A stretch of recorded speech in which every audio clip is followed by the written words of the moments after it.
In this PowerPoint tutorial, I'm going to show you how to add a countdown timer in PowerPoint. It's quite simple, so don't worry, it's a really simple process.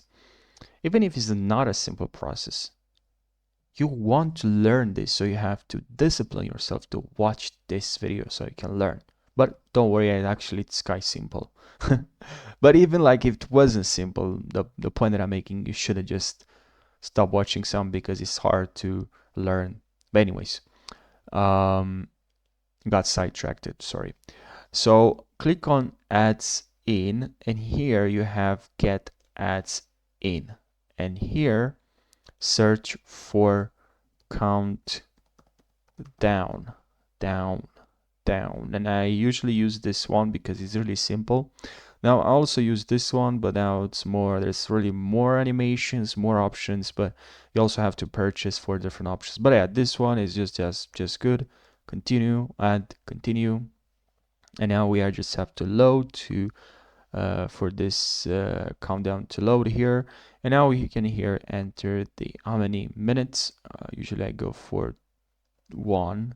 Depends. Now let's say you have between 2 slides, or while you're presenting to your audience in school, you would like to take a break from this, and you actually added this for your audience um, to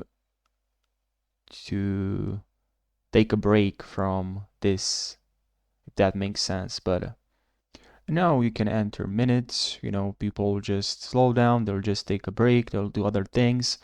And while you have this, this countdown, you also can, for each slide, you add some like really small countdown for each slide, how long it will take. This can show awareness. I don't know if that's the right word, but people like, you're looking at a slide, you're talking, and you see the countdown. Sometimes people will just listen and they'll pay attention because they will know they will only take a couple of seconds because they see the countdown for that slide. You know what I'm saying? So that can help as well, this countdown. And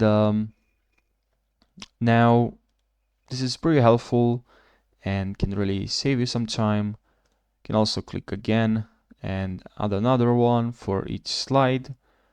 You can also add something in the background, lab sandwich break, or dinner from here starting. We'll actually when you're waiting for your audience to gather,